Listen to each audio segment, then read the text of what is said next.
प्यारे दोस्तों नमस्ते। आइए हम सुनते हैं अन्नपूर्णा माता की कहानी। अगर आपको कहानी अच्छी लगे तो कमेंट बॉक्स में माँ अन्नपूर्णा की जय जरूर लिखें। प्राचीन समय की बात है, काशीपुर गांव में किशोर नाम का व्यक्ति अपनी पत्नी अंजलि के साथ रहता था। अंजलि को जीवन में सब सुख प्राप्त थे, केवल निर्धनता ही उसके दुख का कारण थी और ये दुख उसे हर समय सताता रहता था। एक दिन अंजलि अपने पति से बोली, आप कुछ काम करो तो अपना काम चले। इस प्रकार बैठे रहने से कब तक हमारा काम चलेगा। अंजलि की बात किशोर के मन में बैठ गई और किशोर उसी दिन शिव जी को प्रसन्न करने के लिए शिव जी के मंदिर में जाकर बैठ गया और भोलेनाथ से कहने लगा, हे देवों के देव महादेव, मुझे पूजा पाठ करना कुछ आता नहीं है, केवल मैं यहाँ तुम्हारे भरोसे ही बैठा हूँ। इतनी विनती करके 2 दिन तक भूखा प्यासा शिव जी के मंदिर में ही बैठा रहा। ये सोचकर महादेव ने उसके कान में 3 बार अन्नपूर्णा अन्नपूर्णा अन्नपूर्णा ये कहा। किशोर बोलता है, ये कौन और क्या कह गया। इसी सोच में किशोर पड़ गया। उतने में मंदिर में आते हुए ब्राह्मणों को देखकर किशोर ब्राह्मणों से पूछा कि पंडित जी अन्नपूर्णा कौन है। तब ब्राह्मणों ने कहा, तू अन्न छोड़कर बैठा है, इसलिए तुझे अन्न की ही बात सूझती है, जा घर जाकर अन्न ग्रहण कर। किशोर ये बात सुनकर अपने घर गया और सारी बात अपनी पत्नी अंजलि को बताया। अंजलि बोली, चिंता मत करो, स्वयं भगवान शिव ने यह मंत्र आपको दिया है और वे स्वयं ही इसका खुलासा करेंगे। आप फिर से जाकर उनकी आराधना करिए। अपनी पत्नी की बात सुनकर किशोर फिर पूजा में बैठ जाता है और उसी रात्रि में भगवान शिव ने आज्ञा दी कि तू पूर्व दिशा में चला जा। किशोर अन्नपूर्णा का नाम जपता जाता और रास्ते में फल खाता जाता और साथ ही झरनों का पानी पीता जाता। इसी प्रकार किशोर कितने ही दिनों चलता गया। एक जंगल में वहां उसे चांदी से चमकती वन की शोभा देखने में आई।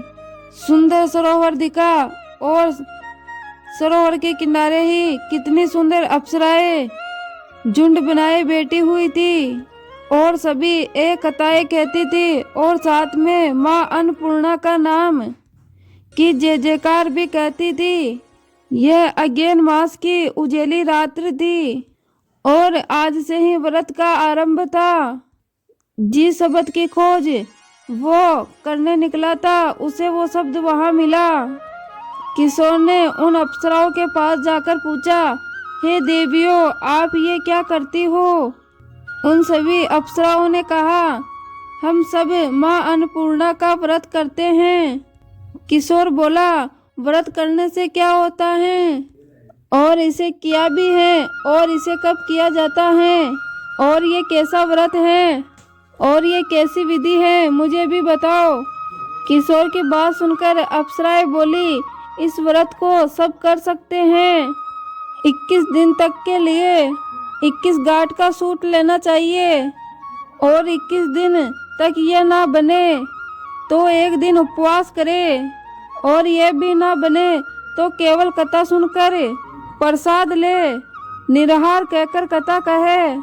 कथा सुनने वाला कोई ना मिले तो पीपल के पत्तों को रखकर सुपारी दीपक को साक्षी करे, सूर्य गाय तुलसी या फिर भगवान शिव को बिना कथा सुनाए मुख में दाना न डाले।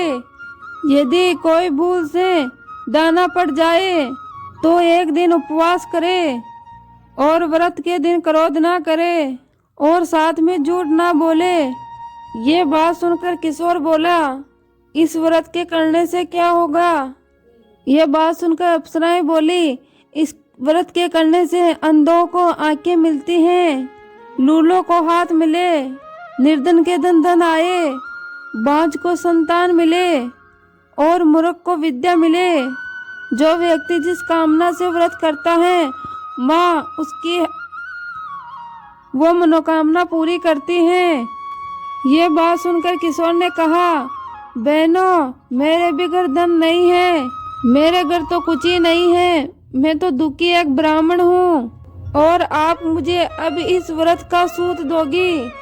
तब अप्सराओं ने कहा, हाँ भाई, तुम्हारा कल्याण हो, तुझे हम ये सूत का धागा देंगे, लो अब इस व्रत का धागा लो। किशोर ने व्रत किया। किशोर का व्रत पूरा हुआ। तभी सरोवर में से 21 खंड की हीरा मोती जड़ी हुई सीढ़ी प्रकट हुई। किशोर अन्नपूर्णा अन्नपूर्णा कहता जाता था। इसी प्रकार वो कितनी ही सीढ़ियां उतर गया तो क्या देखता है कि करोड़ों सूर्य प्रकाशमान माँ अन्नपूर्णा का मंदिर है और उनके सामने माँ अन्नपूर्णा विराजमान है और सामने भिक्षा हेतु भगवान शंकर खड़े हैं। देवांगना है, चंवर डुलाती है और कितने ही हथियार बांधे पहरा देते हैं। किशोर दौड़कर माँ अन्नपूर्णा के पैरों में गिर गया। माँ उसके मन की बात जान गई। किशोर कहने लगा, माता, आप तो अंतर्यामी हो, मैं आपको अपनी दिशा क्या बताऊं। माँ बोली, तूने मेरा व्रत किया है, जा, संसार तेरा सत्कार करेगा। किशोर की जीवा पर मंत्र लिख दिया। अब तो किशोर के रोम रोम में विद्या प्रकट हो गई और उतने में ही वो देखता है कि काशीपुर में शिव जी के मंदिर में खड़ा है। माँ अन्नपूर्णा का वरदान लेकर किशोर घर आया और अपनी पत्नी अंजलि से सब कुछ बात कही। माँ अन्नपूर्णा की कृपा से उसके घर में धन संपत्ति बढ़ने लगी। छोटा सा घर मेलों में परिवर्तित हो गया। जैसे शहद के छत्ते में अनेक मक्खियाँ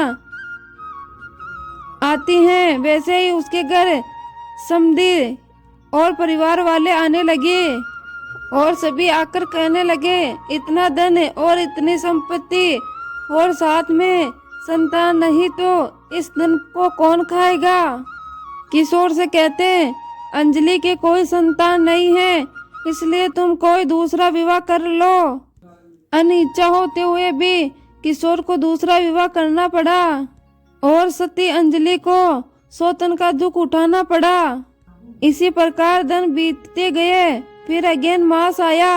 नए बंधन से बंधे पति से अंजलि ने कहलाया कि हम इसी व्रत से इतने अमीर बने हैं तो हमें इस व्रत को तोड़ना नहीं चाहिए। ये माँ अन्नपूर्णा का आशीर्वाद है। किशोर अपनी पत्नी अंजलि की बात सुनकर व्रत पर बैठ गया। नहीं, बहू को इस व्रत की खबर नहीं थी। वो किशोर के आने की राह देख रही थी।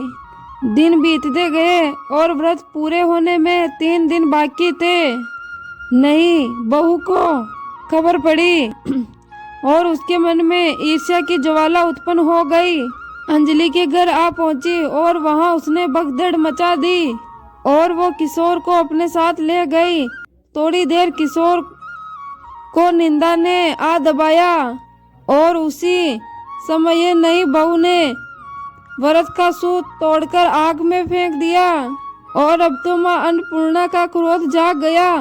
अचानक घर में आग लग गई, सब कुछ जलकर खाक हो गया। अंजलि जान गई और फिर वो अपने पति किशोर को अपने घर ले आई और नई दुल्हन अपने पिता के घर जा बैठी।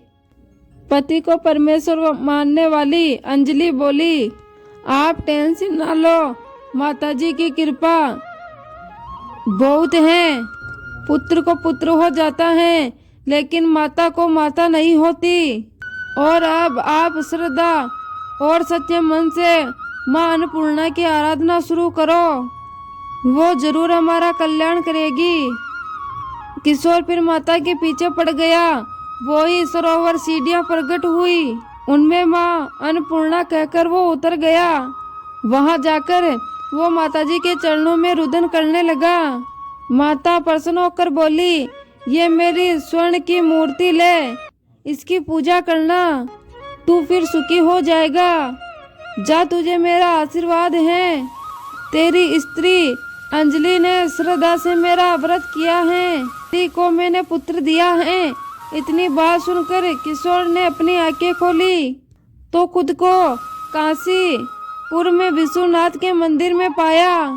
वहां से फिर उसी प्रकार घर आया और इसी तरह 9 महीने पूरे होते ही अंजलि के पुत्र रतन की प्राप्ति हुई। सारे गांव में खुशियां की लहर लौट आई और इसी प्रकार किशोर ने माता अन्नपूर्णा का बड़ा मंदिर बनवाया और किशोर अपने बेटे और अपनी पत्नी के साथ अब सुखपूर्वक जीवन बिताने लगा।